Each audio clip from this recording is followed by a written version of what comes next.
Good day, everyone. We are the Group 2, and the topic that we will discuss today is the strengths and weaknesses of the Filipino character, a sociocultural issue. The members of our group are Franz Guzon, Honzelin Gumapak, Jericho Libres, Christine Joy Forones, Lauren Enriquez, Liza May Lanos, Nicole Giliez, Rodelinda Los Santos, Stella Forones, and yours truly, Marjoraline Escana. For our intended learning outcomes, at the end of this lesson, you should be able to discuss the strengths and weaknesses of the Filipino character and cite ways by which schools can counteract the weaknesses of the Filipino character. A short background on how we get the Filipino character that we have today. The Filipino is a Malay stock mixed with Chinese, American, Spanish, and Japanese blood. As of February 2022, according to Worldometer, the current population of the Philippines is 111,986,410 with 175 native languages that we are currently using today. We encountered a long history of Western colonial rule, which there were merchants and traders that visited our country, and we were influenced and adopt their culture, appearances, and characteristics. Bayanihan, close family relations, and piousness are characteristics as Filipino. Bayanihan, or helping one another, was influenced by Malay forefathers. Close family relations, or being family-oriented, was influenced by Chinese, and piousness, or being religious, was influenced by Spaniards who brought Christianity in our country. 86% of our population today are Catholics. Philippines is known for being the most hospitable country in the Southeast Asia because we were used to serve the Spaniards and we were slaved by them. English language was influenced by the Americans, and Philippines is the 5th largest English-speaking country in the world. We are grateful that we were able to communicate and read and write in English because we are able to contribute when it comes to the field of business and in globalization. Introduction. Schools are for the society. Schools are proven in addressing sociocultural problems. It is the key to eliminate the weaknesses of the Filipino character and capitalize the strengths. A moral recovery program, Building a People, Building a Nation, was submitted by the task force to former President Corazon Aquino on April 27, 1988. Based on that program, these are the weaknesses of the Filipino character. The weaknesses of Filipino character. First, extreme family-centeredness, resulting in lack of concern for the common good and acts as a block to national consciousness. Strong family protection, good or bad condition. Extreme family-centeredness, excessive care for family involves abusing one's position and influence to advance family interest, leading to factionalism, political dynasties, and the shielding of errant family members. The second weaknesses of Filipino character is extreme personalism. Extreme personalism takes things personally, cannot separate objective task for emotional involvement, always trying to give personal interpretation to actions. Thank you with but, complement, criticism, complement. Extreme personalism is the degree to which one can relate intimately to objects and people, which influences how much of their existence is recognized and how much worth is ascribed to them. In our government structures, this strong individualism frequently leads to bribery, corruption, and other misdeeds. Another weakness of a Filipino character is the lack of discipline. It can be characterized as the lack of precision and compulsiveness/laziness in not following of instructions. A person is being lazy if he is able to carry out some activity that he ought to carry out but is disinclined to do so because of the effort involved. Instead, he carries out the activity wisely or engages in some less boring activity, or stay put and do nothing. In short, we are being lazy if our motivation to spare ourselves some effort triumphs our motivation to do the right or expected thing. Not following of instructions can lead to poor performance and service, and it affects the overall outcome. Filipinos are known for tremendous hospitality. generosity, and different cultures, yet some cultures are toxic, where most of us have the attitude when we start something with interest and enthusiasm, then after a very short time, we lose interest and stop whatever it is we are doing, resulting to shortcuts, palusot, and ningas kogon mentality, which is the lack of sustained perseverance. The next weakness of a Filipino character is passivity and lack of initiative. It can be described as Filipino is easily oppressed and exploited and no sense of urgency. Those lacking initiative often become victims of their own doing. The problem you identify is a sickness of the will. For instance, an unwilling to exercise judgment when a situation is uncertain and to own the consequences. We have this personality that we will not act until someone told us to do something. Filipinos are in need of motivation because it will trigger their mind and body to do some work. People have no sense of urgency just because of one reason, lack of motive. You do things urgently because you know how important they are for you, and so this question doesn't even arrive in their mind in the first place. And as a result, we rely more on government leaders. We follow those who are in power, and that is why we can't stand on our own rights and easily manipulated by others. The fifth weaknesses of the Filipino characters is colonial mentality. When we say colonial mentality, ito ay ang pag-uugali ng mga Pilipino na kung saan mas tinatangkilik nila ang kultura at produkto ng ibang bansa. So as you can see at the picture, that is one example of the colonial mentality. Why? Because as you can see, the person at the left side is a Filipino people. Then the right side is an American. As you notice, the Filipino people pointed to burger and fries, so it means he wants the burger and the fries. Or mas tinatangkilik pa niya ang product sa ibang bansa kaysa dito sa atin sa Pilipinas. Filipinos have a colonial mentality which is made up of two dimensions. The first one is lack of patriotism or an active awareness, lack of appreciation, and lack of love of the Philippines. When we say lack of patriotism or an active awareness, lack of appreciation, and lack of love of the Philippines, it is not showing love, example for our country, or not sense of attachment, and not showing respect.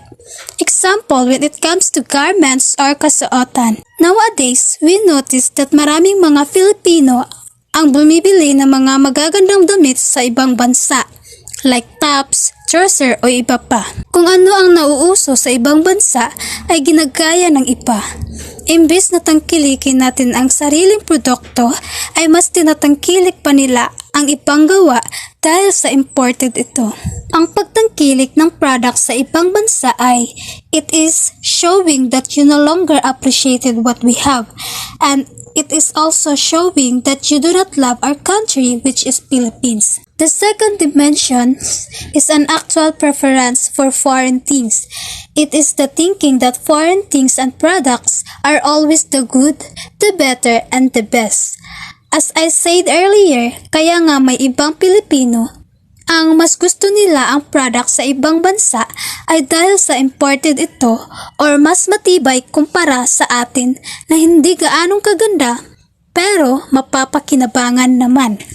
Kaya ito ang dahilan kung bakit mas pinipili ang product o kagamitan sa ibang bansa kaysa sa sariling atin dahil mas mataas ang kalidad na kanilang produkto at talagang kahanga-hanga ito. Kaya dito na pasimulan na magkaroon ng colonial mentality ang mga Pilipino na kung saan iniisip nila na mas maganda ang gawang produktong pang-ibang bansa kaysa sa lokal. The 6 weaknesses of the Filipino characters is kanya-kanya syndrome, talangka mentality. It is done by chismis, intriga, or unconstructive criticism. When we say chismis, it comes from chismosa or mga marites. Intriga means pakana o lihim na paninirang puri sa kapwa, and unconstructive criticism. Then have a selfish, self-serving attitudes that generates a feeling of envy and competitiveness toward others. It is also connected in grab mentality, which means it is a widely used term in the Philippines given to Filipinos who always try to pull you down. Sila yung mga taong hindi masaya kapag nakikita kang umasenso sa buhay. Yung mga taong ayaw malamangan sila. When they see you happy and enjoying what you have, they will do everything to make you fall. Kahit halos tapakan ka na nila, ay wala silang pakialam. Basta't mapapagsak ka lang nila. That's why kanya-kanya syndrome talangka mentality is one of the weaknesses of the Filipino characters dahil marami dito sa atin ang may ganyang ugali. Lastly, lack of appreciation. As I said earlier that sila yung mga taong hindi masaya kapag nakikita kang umasenso sa buhay. Inaaway ka na walang dahilan at galit na galit sila sa iyo na wala ding dahilan. Instead of appreciating someone's success, you have done more to discredit him. So these are the helpless people in life dahil mas inuuna pa nila ang mangialam sa ibang tao kaysa sa sarili nila. Lack of self-analysis and self-reflection. It is the tendency to be superficial and somewhat flighty. So, in facing serious problems due to lack of self-analysis and self-reflection, we joke about the most serious matters and this prevent us from looking deeply into the problem. Lack of self-analysis. It doesn't know what are the things they have interest of. In other words, it doesn't have a better understanding about the personality itself that he or she needed the aid of someone. While lack of self-reflection, it doesn't reflect to its mistakes. It is more like moving from one thing to the next without making time to self-reflect or to evaluate whether things in the past are not going well. The last but not the least, on weaknesses of Filipino character is emphasis on forma rather than substance. This lack of analysis and emphasis on form is reinforced by an educational system that is more than from substance. We naturally emphasize what we can see from the outer point like the appearance of a person and judge them based on it without knowing the inner point or the kindness, the attitude of a person. Sometimes, what we can see from the outside doesn't reflect on the inside. The best example for this is don't judge the book by its cover. Just like the book, we judge them based on its appearance without knowing the content of the book. So another factor is cultural and languages. So it is characterized as warmth and person orientation, devotion to family and sense of joy is part of our culture, reinforced by socializing forces such as family, school, and peer groups. So we Filipinos no na tayo natay culture na gina-practice sa family, sa school, and sa ato ang mga friends like sa ato ang mga peers no ana. Natay sariling gina-practice which is known sa ato ang kanisya entity sa ato as a Filipino. Which gina-practice nato ni siya, natay language na gina-istorya nga ato adyo na siya or sa ato adyo na Filipino. Also, characterized by an openness to outside, easy to incorporate foreign elements. So kani strength nato niya sa Filipino no kanang dali ta maka-adapt sa mga foreign elements, dali ta maka-learn which is good ni siya sa ato na part kay kanang mga new elements no kan sa mga foreign elements dali kay ta makabalo, dali kay ta dali nato matiman-an ba dali nato ma-remember dali nato sila ma-learn kaning English gihimo siyang medium instruction sa school pero kani siya usahay mag-lead ni siya og problem sa atoa sa Filipino kay teaching English Filipinized the youth and taught them to regard American culture as superior. So kani siya nga situation murag natabunan na ato ang pagka-Filipino tungod kay na superior na ning English nga language no matabunan na ato ang pagka-Filipino. We more on using the English language than our own language no mas nay mga estudyante na dili sila kabalo unsay Tagalog ani nga word but kabalo sila unsay English. So kana siya kanang murag dili siya maayo nga trait sa ato. Dapat kung mag-learn tag English mas dapat taas ang ato ang pag-learn sa ato ang sariling language. Dapat kung pwede mas taas sa ato ang knowledge sa ato ang pagka-Filipino than sa mga foreign languages. Pero okay ra pud gyapon og pantay basta dapat dili nato kalimtan kung unsay naa sa ato ang language. Then English contributes to lack of confidence to Filipino. So kani siya dako jud kini siya nga dako kani siya nga problema no kanang ingana kanang nayuban nga Filipino na the graphic idea, nindot og mga idea, pero tungod sa dili kayo sila maayo magsulti og English, dili kayo na ma-express ang ilang idea. Tungod ani nga factor. So makuha na sila, maulaw sila kay dili basin katawhan sila tungod kay ang ilang English dili maod or wala magkanimao. So they better choose to silence na lang, no, maminaw na lang. At least maka-learn man gihapon sila tungod sa pagpaminaw, pero mao lang pod kay kanang dili ma-express imong idea tungod kay dili kayo ka maayo mag-English. Then next is the history. History is one of the factor na nag-growth ang atong strength of weaknesses. So kani siya, we are a product of colonial history, lack of nationalism and colonial mentality. Colonialism developed in Filipino mindset. So kani siya, dapat sa atong history we are knowledgeable of what happened in our past as a Filipino, sa unsay past sa Philippines, na dapat mo kanang kabalutan na atay knowledge pod kay if someone asks you information about our past, then you have the ability na nakay idea na mahatag sa iya nga sa answer na iyang gustong madawat. So kana siya, which is a good traits na makita sa imuha na you are really a Filipino because kabalo ka unsay background nimo as a Filipino. Next factor is the educational system. Aside from English language inherent na ato ang inherent, educational system of the Filipino lead us to a problem jud because of lack of local suitable textbook and dependence on foreign textbook. So kani siya, dako jud problema sa atong educational system, kanang we are more relying on foreign language and foreign materials tungod sa kulang ato ang mga gamit sa sarili huntang ato. Supposed to be we are using textbook na related sa ato ang relate sa Philippine setting about Filipino. We are forced to use materials that are irrelevant sa ato. So kani siya, murag mapugos na lang ta nga magamit ta ani kay wala ato ang mga gamit, which is usay ang uban maglisod og sabot kay foreign language guna ang uban dili maayo og English, dili maayo hina og comprehension. So kani siya, dako kay siya nga problema sa ato ang educational system. Then sa uwan kanang ang students pod ang students naga-depend lang sila sa ginatudlo sa teacher. So kung kinsa tong students na kabalo mo follow instruction, then mo to is like taga credit sa teacher, which is katong mga estudyante unta nga naapay mga nindot nga og idea kanang naslay kanang nindot pa nga way, dili sila ginaano sa teacher kay not following instruction daw. So through this, critical thinking skills is not learned and developed sa school. Dili ma-enhance ang critical thinking skills sa isang estudyante kanang sarili niyang idea dili ma-develop tungod ani nga problem. Then another factor is the religion. Religion roots of the Philippines optimism and its capacity to accept life hardship. So kani siya, tungod sa ato ang pagsalig tungod sa ato ang faith, we are strengthen ato ang pagtanaw sa atong kinabuhi, sa atong mga problema na umaabot, sa mga problems na atong ato pagkadaadlaw na kana kay tungod sa natay pagtuo, natay pagsalig sa Ginoo, nagatuo ta ng tagaan ta niya kanang positive mindset, strength to overcome those struggles in life. Then it is also become a weaknesses of the Filipino when hypocrisy of it is practiced as well.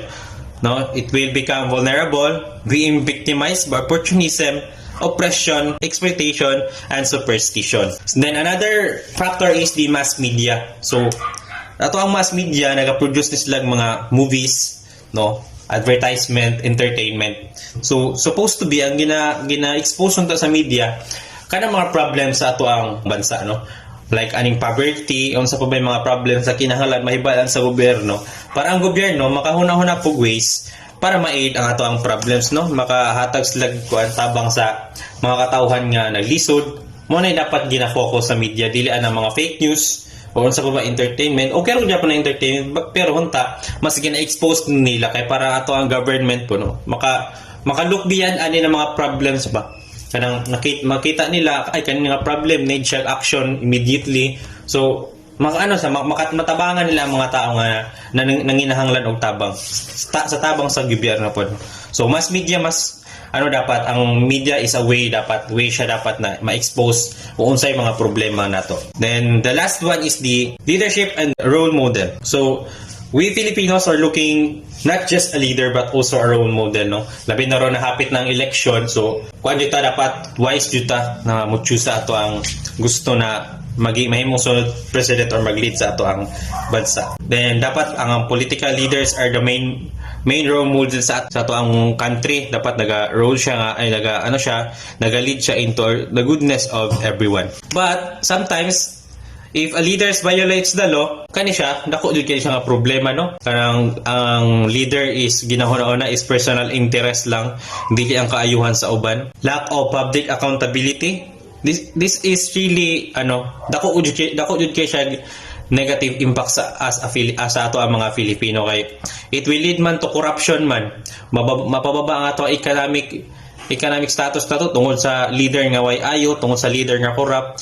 Instead of ang ginahuna-una sa leader na tabangan ang iyang katauhan, ang iyang ginauna sariling interest lang, gusto rin niya makakwarta tungod sa gamit rin niya yung posisyon para siya modato, gusto niya. So kani siya dapat dili siya dapat wise ta mo choose og leader nato sa umaabot na panahon, no? Sa umaabot na eleksyon, dapat ato ang leader nindot og paglantaw sa ato ang bansa sa Philippines. So through our witnesses in Filipino, there are goals and strategy proposed for change. So one of which is sense of patriotism and national pride. Genuine love, appreciation, and commitment to the Philippine and Filipino things.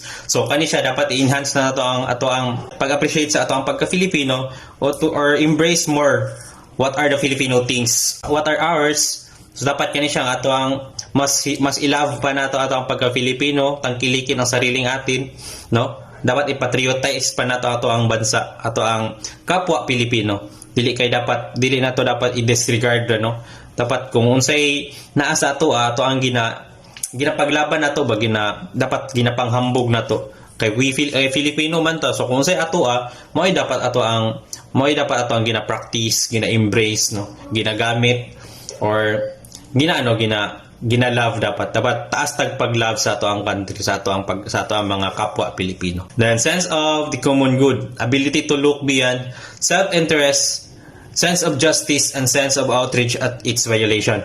So kani dapat natay perception na we are doing such thing not for the goodness of ourselves lang, no? Kundi para pud sa goodness sa tanan, para sa kaayuhan sa uban. Kay kung kani ma-achieve ni nato, no, kani nga na which kuan na siya magpa-strengthen din sa ato sa Filipino tungod kay ang isa ka tawo naghuna-huna sa kaayuhan sa uban, dili sa uban, no, sa kaayuhan sa kadaghanan, dili kay kaayuhan lang sa iyang kaugalingon. Then sense of integrity and accountability, an aversion toward graft and corruption in society, and an avoidance of the practice in one's daily life. Kanang we are accountable, no, nato integridad. Kanang if naay ipabuhat sa ato, we are confident to finish that such work na gihatag sa ato.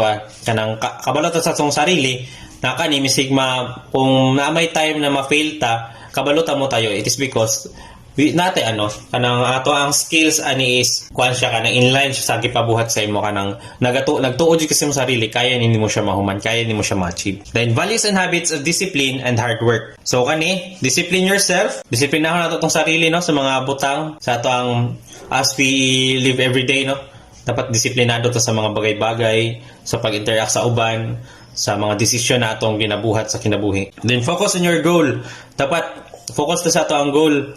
Na mising unsa may problema, dapat kabalota gyapon mo stick sa ato ang goal. O dapat sa ato ang mindset jud na ato ang goal maabot nato someday, makahumatag kung like imong goal makahuman og eskwela, then focus ta pag-eskwela, no.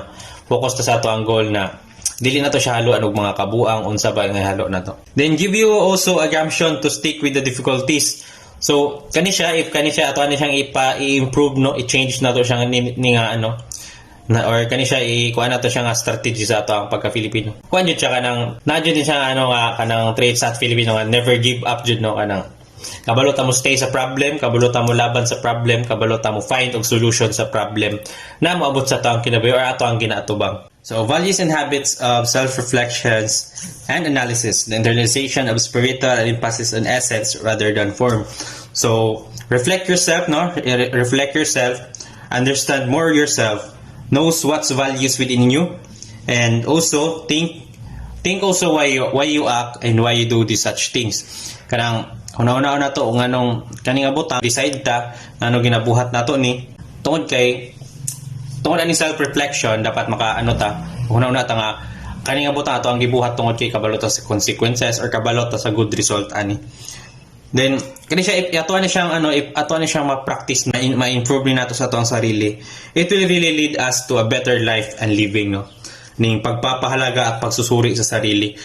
In 1998, Senator Leticia Ramos Shahani submitted to the Senate this report titled A Moral Recovery Program, Building a People, Building a Nation. This program looked into the strengths and weaknesses of the Filipino character. It was a government program that aimed to create a critical mass for the genuine movement for national renewal and national change. There are 8 strengths of the Filipino character. First is the pakikipagkapwa-tao or the regard for others. This strength states that Filipino are open to others and feel one with others. Second is the family orientation. Filipinos possess a genuine and deep love for the family. Filipinos are known to be family lover, not just for the spouses and children, for parents and siblings, but also for grandparents, aunts, uncles, cousins, godparents, and other ceremonial relatives. Third is joy and humor. So Filipinos have a cheerful and fun-loving approach to life despite of its ups and downs. So tayong mga Pilipino, natututo pa rin tayong maging masaya kahit nasasaktan na. And that is one of our strengths. And the fourth is flexibility, adaptability, and creativity. So we Filipinos have a great capacity to adjust. Filipinos are known to be patient. We have a great capacity to adapt to circumstances and to the surrounding environment, both physical and social. And for the fifth strength of the Filipino character is the hard work and industry. So we Filipinos have the capacity for hard work. Tayo ay masisipag sa pagtatrabaho. And for the sixth is faith and religiosity. Filipinos are known for being faithful to God. And for the last strength is the ability to survive. So we Filipinos have an ability to survive, which is manifested in our capacity for endurance despite difficult times. So we Filipinos, tayo mga Pilipino ay kilala bilang palaban pagdating sa mga pagsubok sa buhay. Let's move on to the weaknesses of the Filipino character. As it was already discussed by my co-reporter earlier, there are 8 weaknesses of the Filipino character. So, kung meron tayong kalakasan, meron din tayong mga kahinaan. So, first is the extreme family-centeredness. Second is the extreme personalism, or it is when we take things personally, pagiging makasarili natin. Third is the lack of discipline. So our lack of discipline often results in inefficient and wasteful work system. Fourth is passivity and lack of initiate. So we Filipinos are generally passive and lacking in initiative. It is like one waits to be told what has to be done. Fifth is colonial mentality. It is being lack of patriotism. And for the sixth is kanya-kanya syndrome or talangka mentality. So it is also being selfish or having a self-serving attitude. And for the seventh weakness is lack of self-analysis and lack of self-reflection, wherein in the face of serious problems, both personal and social, sometimes Filipinos are lack of self-analysis and self-reflection. And for the last, for the eighth weaknesses of the Filipino character is the emphasis on forma rather than substance. There is so much good in the Filipino, but so much needs to be changed too. As a Filipino, we have so many strengths. Not just physical strengths, but also in other aspects. These strengths has a reverse of weaknesses. Shahani's report 1988 explains that family orientation becomes in group orientation that prevents us from reaching out beyond the family to the larger community and the nation. So here are the examples of our strengths that are also the sources of our weaknesses. In personalism, we are warm and caring, but this leads us to lack of objectivity. We care for people. We listen to their problems. But it leads us to lack of objectivity because we will just listen to their sides or the other side. When we say objectivity, it is based on facts and are free from bias, or to get an accurate explanation on how things work in the world. For example, one of your friends is arguing with another person. You need to listen to the both sides so that you can get the accurate explanation on why did they argue. You will not just listen to your friend's side because it is a kind of favoritism or you have a lack of objectivity. In personalism, we are concerned to people we know but unfair to people we don't know. This example is true. We are very concerned to people we know but we don't have care or concern to people we don't know. For example, there is an old person who needs help but because you didn't know him, you'll not help him, which is unfair. Kasi may mga pagkakataon na kahit di natin kilala ang isang tao, kung nangangailangan ito ng tulong, dapat tayong tumulong. Hanggang hindi ito masama o makakasama sa iba, kahit di natin kilala ay dapat tayong tumulong. In personalism, we are joyful with a sense of humor, but we can't take things with humor all the time for serious problems that need serious analysis. There are times that there are serious problems needed to have serious analysis, but we don't take it seriously because we think that it is easy. One of our weaknesses is being not serious in serious situations or problems. May mga sitwasyon na dapat tayong maging seryoso sa mga bagay-bagay o sa mga seryosong sitwasyon. In personalism, our faith in God is a source of our strength, but this makes us dependent on forces outside us. If we have faith in God, He will provide us the strength that we want. But we should not depend on Him if we truly want to succeed in life. Sabi nga nila, nasa Diyos ang awa, nasa tao ang gawa. We need to make an effort. God provides better plan for us, but we need to make effort so that our goal or dreams will be balanced, acquired, and achieved. In personalism, we are good at pakikipagkapwa-tao, and so we can easily emphasize, but we can at the same time be envious of others. We are good in making friends with other people or madali tayong makihalubilo sa ibang tao. Pero may mga pagkakataon na rin na maiinggit tayo sa iba. Hindi ito iba sa atin because most of us experience this kind of situation. So, we need to change it to not be envious to others so that we can make improvement on ourselves. In personalism, we can be hardworking and yet can be lazy and passive in the workplace. We can be hardworking people but sometimes we lack in action to our work or we can be lazy. There are reasons why we are lazy or passive in our workplace. It may be because of some problems or we don't have enough sleep. Because of being lazy, our work can cause the loaded of works to do or your manager will scold you because of being lazy. So, these are the strengths of Filipino that are also the sources of our weaknesses. We have so many good characteristics, but we also have many characteristics need to change too. Senator Shahani's report was given in 1998, but its findings, as reported, may still be true today. And the Department of Education has its vision to help develop Filipinos who passionately love their country, and those values and competencies enable them to realize their full potential and contribute meaningfully to building the nation. As we can see, this vision of the Department of Education or DepEd is always exist in our school.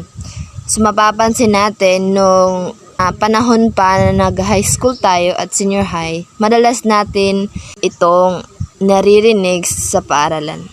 And also the core values, which is 4 core values: the maka-Diyos, makatao, makakalikasan, at makabansa.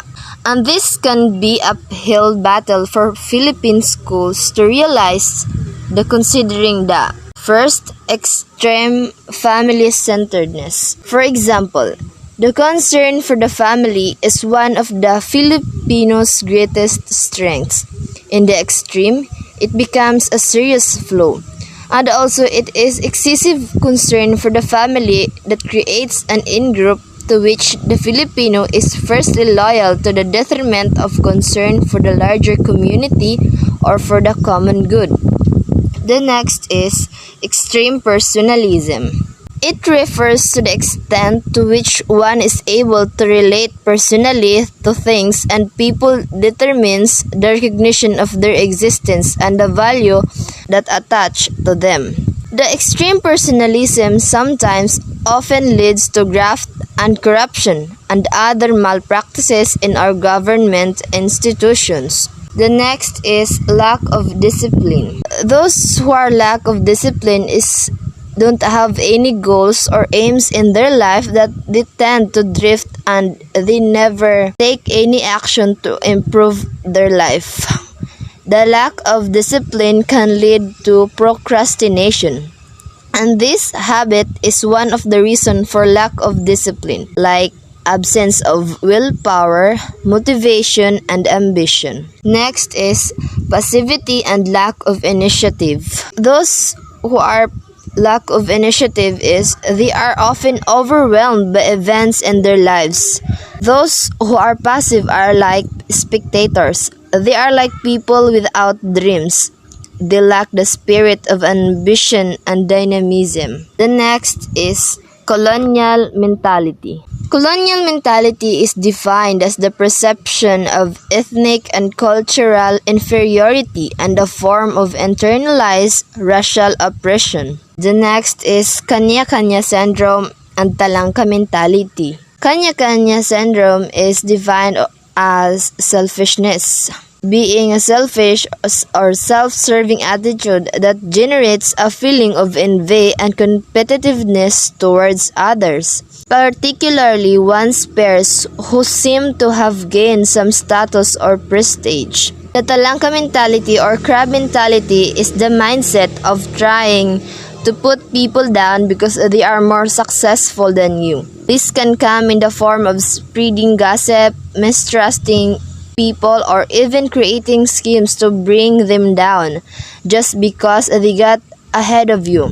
People like this are likened to crabs who, after getting caught and put in a pail, try to reach out to freedom, but as other crabs reach the top, they are being pulled by their fellow crabs. The next is lack of analysis and self-reflection. In our life, we simply go through life without thinking, moving from one thing to the next without making time to evaluate whether things are actually going well.